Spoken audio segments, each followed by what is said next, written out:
Mbote bandeko balandi ya yokani télévision nzamba mona papa mbola bino. Merci énorme na ba abonnement nyonso bozali ko sala na chaîne Oyo. Merci parce que bozali ko prouver biso combien ce que nous faisons ezo toucher mitema ya bato. Merci na ba réaction ya bato nyonso bazo répondre présent na ba SOS tozali ko sala na makambo nyonso tozali ko poster na chaîne na biso. Peut-être peu de vues mais ezo mema ba solution na ba vie ya bato pe na mamba bato. Yango na koti likambo ona lingi na loba. Mais avant na loba na kokeli na kosenga nzambe mokeli ya nyonso apesi biso pe mabiso na bino. Merci parce que soki yete to kokende wapi. Na tuna kasoki na boyi ko sambela na sala nini na place ko sambela. Na ko sala nini po nzambe makambo asalela ngai moko sisa nga mayele sisa nga makanisi. Maman nyonso azali na mokili. Na kosenga ofongola matoi na oyo kangai après intervention ya mwana mobali oyo azo lobi que buibu ya tikela ye mwana. Bandeko ba bolingo pesa ngai cerveau na yo. Que le cerveau fonctionne. Cerveau na biso esala. Pesa nga cerveau ko pesa nga matoi te. Ndenge na mesana koloba. Merci na bao ba ko s'abonner pendant que ndoko sala émission ou pendant que ba kolanda émission oyo. Merci na bao bazali fidèle depuis le début. Merci na bao ba yesi ma bandimi kotika la paix fidèle. Pe merci mingi lisusu na bao yo nyonso balingi changement ye ba kokota radicalement na musala ya ba youtubeurs congolais. Merci parce que vous nous soutenez pour que nous fassions de bon travail. Bobongama parce que ba programme ya kafu semaine prochaine ezoya tozalaki na mwa likambo moko tozali kolandela mwa enquête ezali kosala mana ngambo ya mama ya Doline ezoleka na kitoko makasi nzamba mona papa mbola ba nyonso ba ko réagir nzamba pambola ba konzi ya mboka opo ba bengisaki biso vraiment esalaki ngai esengo ke musala na ngai komiti na niveau wana esali ngai esengo mingi e na sepeli mingi parce que esalamaki na kati ya chaîne oyo nga na salelaka musala donc na pamboli nzambe pona yango tokei toyoka papa oyo makambo alobi boyoka bino moko bofongola matoi sima na yango nga na koya kopesa mwa conseil to pe koloba soki likambo yango ezali ya solo nazo insister tozozela jusqu'à la réaction ya buibui po papa oyo alobi ke buibui asundolela ye mwana depuis 4 jours na 4 jours ya kobota mwana asali 4 jours na mokili mama na ye ezali na eta nini mpo nazwa courage ya kotika mwana oyo azali sans défense wa yebi même pas koloba pasi oyo akokoyoka na nzoto ayeba kokende nini oyo mobali oyo asali ye pour que buibu akoma na niveau ya kondima kotikela ye mwana na ye na 4 jours nazoloba bien 4 jours eza 4 semaines te eza 4 mois te alobi 4 jours. Alors maman oyo aboti mwana 4 jours après na ba douleur ya enfantement andimia sundola mwana qu'est-ce qui s'est réellement passé buibu doit nous expliquer.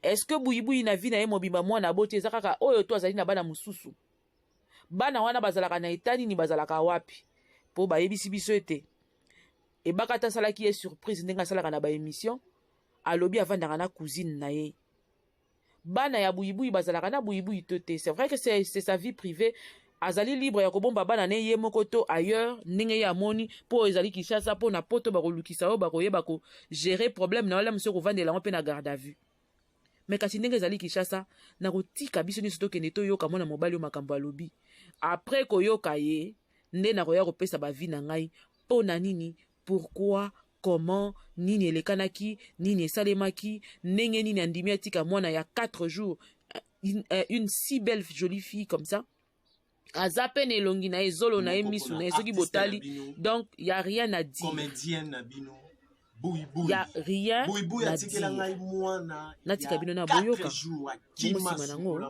ngai ya na bino tobeta mwa ya likambo oyo ya buibui po esali ngai. Bonjour à tous, bonsoir, baope bonjour na botu.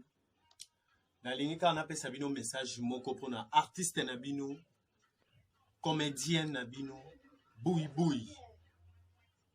Buibui azara mwasi na ngai. Tubanda ko vivre na ye. Buibui atikela ngai mwana ya 4 jours akima sundola mwana. Mwana ye okombo na ye Patricia.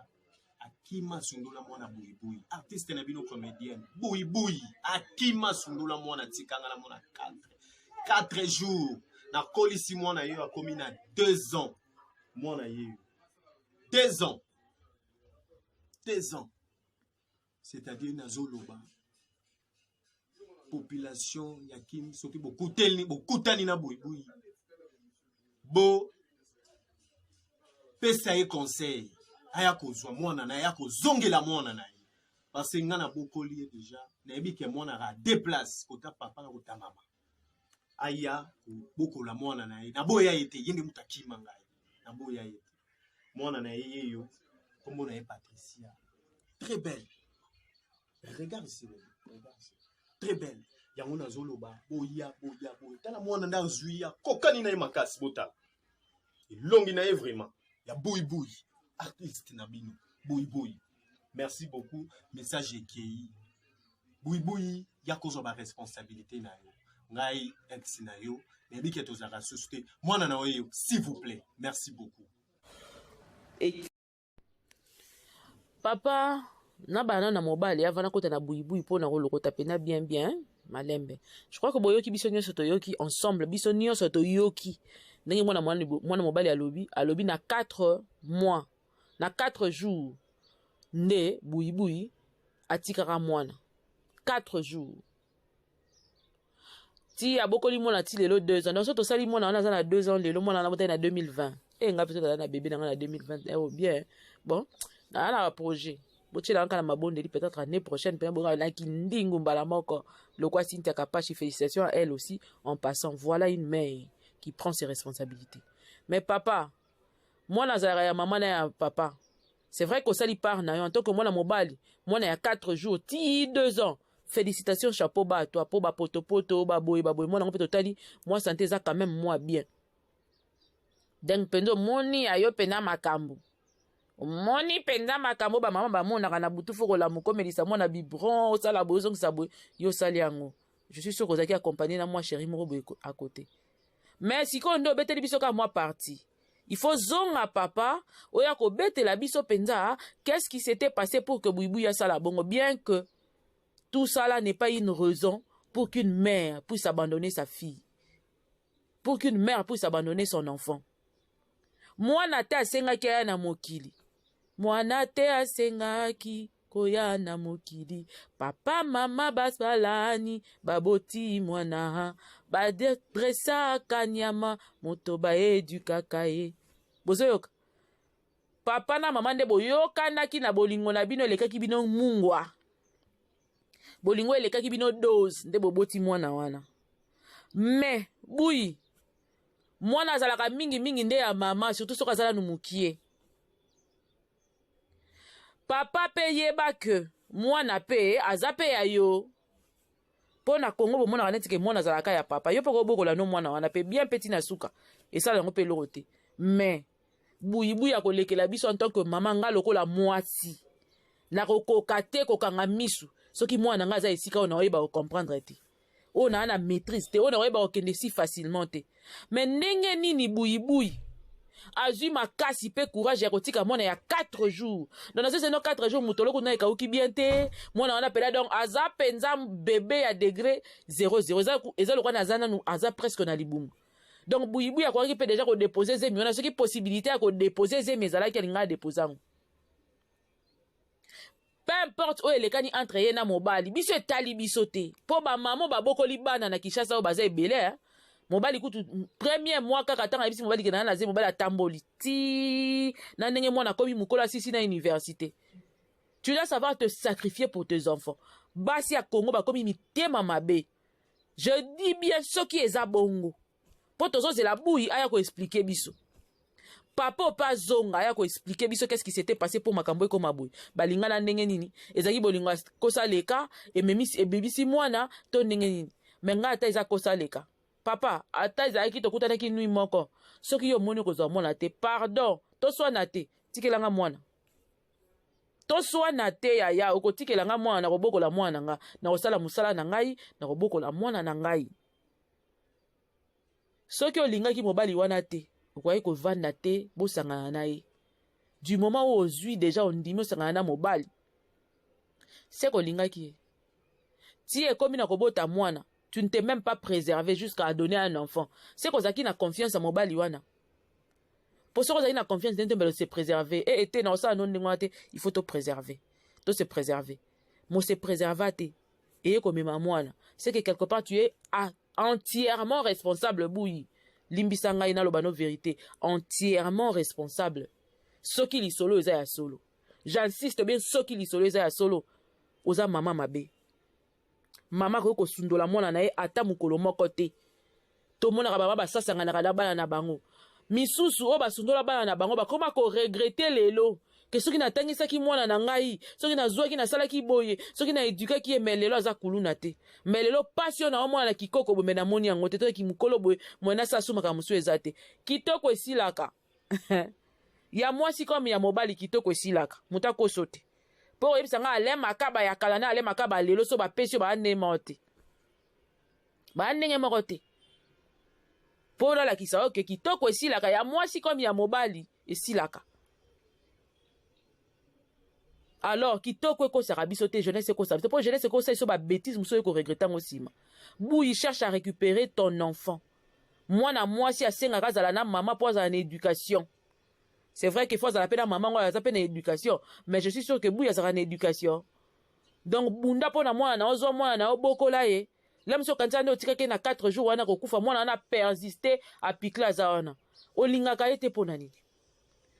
Ce qui peut bouiller, olingi, moi, on a té. Et que servir ne le retour zoyer, au fan d'ana, et pour la qui sera une méchanceté. Papa n'a préféré yotika na moi, on a eu.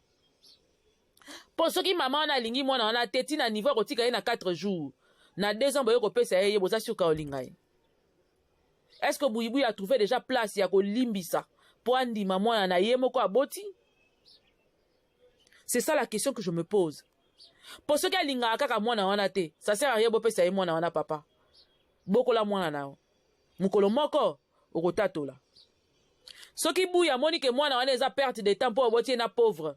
Po ye aza fille ayebani, il fallait pas kutana mutu moko mbongo to so ndenge nini. Papa nga na kosenga yo bokola mwana oyo ya mwasi, résultat ekozala mukolo moko okopesa biso raison. Mais Bouyi, soki penza osundola mwana oyo, maman répands-toi.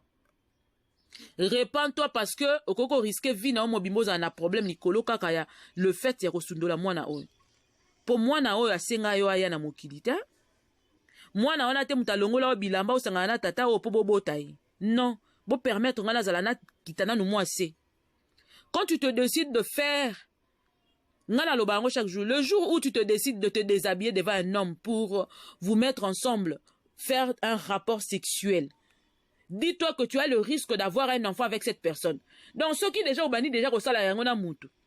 Préparer da mutu na oke zemi pe koko koma na mutu na lingaka te oyo mais na boti na soko kanise ko lekele esprit po olia l'art te le romoka bongo mais du moment où ovandi na ye sans te protéger yebaka que ozana risque kotika la avis lié à lui parce que ozo une décision wana soki te ndima piaka soki te ko lekele esprit te donc faut kanisa rango bongo mwana mwasi et encore on peut se protéger mais protection wana et que au-delà te et katani et pasu qui ainsi de suite et ko botiso pe mwana nazo pesa wana sens ya mwasi comme ya mobali tango zo tapeti wana odame kaka odame kanisa pe que na ko dame wana bakoko dam jani yo et koko dam jani yo toute la vie botangani na epena bokangani etikali bo etika bino susu te. Donc tozala kanaba rapport sexuel responsable intelligent. Pourtant on ndimi yango yebaka ke conséquences nango ezalaka. Et puis ce que sali yango lelo sali yango lobi po yo ba benda o loko ba tie ndobo. Problème ezate. C'est toi qui vois. Mais tant aux conséquences c'est pour et ça ebimi. Il faut y bozala na capacité moi si comme mobile d'ako assumer yango parce que moi na wana asenga ki na mobilité. Bouyi moi ma koko za la motema ma beti na degré oyoté s'il te plaît. Une femme ne peut pas avoir un cœur comme ça. Moi na ya 4 jours au sundoli yo ke yozola la pe pongi, ozola la nengeni. Dis-moi comment tu dors. Pongana kokola la te maya miso esi la te ata na sala ki oloba peut-être ko sangota pour la journée moko na ko écouter journée koka na ko kati na ko bangi ça peut-être pendant quelques heures et na ko kate na ko bangi so makamususu mais mona za jouer te mwana aza eloko te pozwa kanda ya tata na yo kotyango wana ye nde moto aponaki tata wana si mwana avandaki bisika bana bafandaka yo na tata wana nde bosangani boboti mwana. Quand il s'agit des enfants, je suis tellement énervé. Bato bazobota babana bazokoyeba koeduke bango te bokotonisa bashege na mboka. Mama fo ayeba konyokoma mpo na bana na ye. Papa na maman. Nazoloba ngo papa na mama baparent nde fo banyokoma mpo na bana na bango. Mais na Congo, na RDC, na Afrique, c'est la maman qui souffre pour ses enfants. C'est ce que mon lumière lobby. Yango monaka camarade d'enfant noir. Yango monaka bakomela biso femme noire, femme africaine. Oh toi ma mère, je pense à toi. Bokanisi mutu akomara comment poani. Papa la baba koza na 19 femmes. Et maman la baba mutakemba kapona olesa ba ko lati ba monaka ndenge maman na la amimaka ba saki pona okene bilanga zongi abaluki atone et komisa yoana. Je pense à toi, Odaman, toi, ma mère. C'est la femme qui est louée. Pour maman, on a kala. Ayeba qui sacrifier une grande partie à Aye pour la banane. Pourquoi? Parce qu'ils sont irresponsables. Ayebi que nengenga muna